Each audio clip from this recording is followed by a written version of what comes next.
ദൈവത്തിൻ്റെ അതിപരിശുദ്ധമായ നാമം വാഴ്ത്തപ്പെടുമാറാകട്ടെ. എസ്തേറിൻ്റെ പുസ്തകം 4-ാം അധ്യായം 1-ാം വാക്യത്തിൽ സംഭവിച്ചതൊക്കെയും അറിഞ്ഞപ്പോൾ മൊർദെഖായി വസ്ത്രം കീറി രട്ടുടുത്ത് പട്ടണവാതിക്കൽ ചെന്ന് കൈപ്പോടെ അത്യുച്ചത്തിൽ നിലവിളിക്കുന്നു. രാജാവിൻ്റെ പടിവാതിക്കലോളം വന്നു, എന്നാൽ രട്ടുടുത്തുകൊണ്ട് ആർക്കും പടിവാതിലിനകം കടന്നുകൂടാ. ഒരു പ്രത്യേക പ്രതിസന്ധി മൊർദെഖായിയെ വല്ലാതെ വേദനപ്പെടുത്തുന്നു. അത്യുച്ചത്തിൽ പട്ടണവാതിക്കൽ ചെന്ന് കരയുന്ന മൊർദെഖായി. എന്താണ് ഈ കരച്ചിലിൻ്റെ രഹസ്യം? തൻ്റെ ജനമായി യഹൂദ ജനം നശിച്ചു പോകുന്നു. യഹൂദ ജനത്തിനെ ഇനി നിർത്തുകയില്ല എന്ന് ഹാമാൻ ശക്തമായ ഒരു ആജ്ഞ അഹശ്വേരോശ് രാജാവ് മുഖാന്തരമായി പുറപ്പെടുവിച്ചിരിക്കുക. വിഷയമറിഞ്ഞ മൊർദെഖായിയുടെ ഹൃദയം തകർന്ന് താൻ പ്രാർത്ഥിക്കുമ്പോൾ, പ്രിയപ്പെട്ടവരെ, പ്രാർത്ഥിക്കുന്ന മൊർദെഖായിയുടെ ഏക പ്രാർത്ഥനാ വിഷയം യഹൂദജാതിയുടെ വിടുതലാണ്.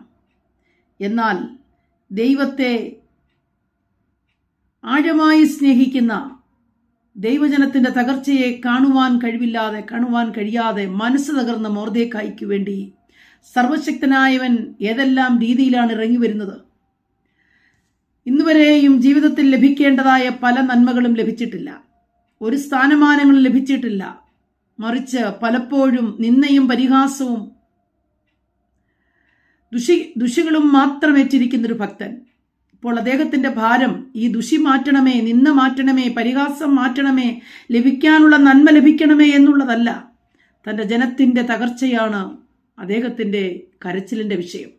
എന്നാൽ സർവശക്തനായ ദൈവം തൻ്റെ ഭക്തനു വേണ്ടി തൻ്റെ പ്രാർത്ഥനാ വിഷയത്തിന് മറുപടി കൊടുക്കുന്നതിന് മുമ്പേ മൊർദെഖായിക്ക് ഇതാ സ്ഥാനവും മാനവും ഉയർച്ചയും പുകഴ്ചയും നിന്ദിച്ച ശത്രുവിൻ്റെ മുമ്പിലുള്ള മാന്യതയും കൊടുത്ത് ഏറ്റവും അധികം മാനിക്കുവാൻ ഇടയായിത്തീർന്നു. അതോടൊപ്പം തൻ്റെ കരച്ചിലിൻ്റെ ശബ്ദം പ്രാർത്ഥനാ വിഷയമായിരിക്കുന്ന യഹൂദജാതിയുടെ വീണ്ടെടുപ്പ് നടന്നു.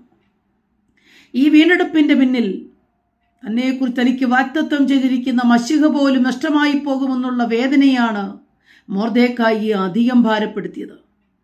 പ്രിയപ്പെട്ടവരെ, മശിഹയുടെ വരവിന് വേണ്ടി കാത്തിരിക്കുന്ന ഒരു കൂട്ടം യഹൂദജനത്തിൻ്റെ തകർച്ച ഇപ്പോൾ സംഭവിച്ചാൽ യഹൂദന്മാരുടെ ഇടയിൽ നിന്നും മശിഹ വരുമെന്നുള്ള ദൈവീയ ആലോചന, ദൈവീയ വാഗ്ദത്തങ്ങൾ തകർന്നു പോകും.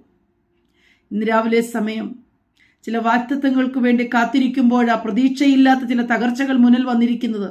ഭാരപ്പെടേണ്ട. ദൈവസന്നിധിയിൽ നിങ്ങൾ വിഷയം വെക്കുന്നുവെങ്കിൽ മൊർദെഖായിക്ക് വേണ്ടി ഇറങ്ങി വന്നവൻ രാവിലെ സമയം നമുക്കായി ഇറങ്ങി വരും. ആമേൻ.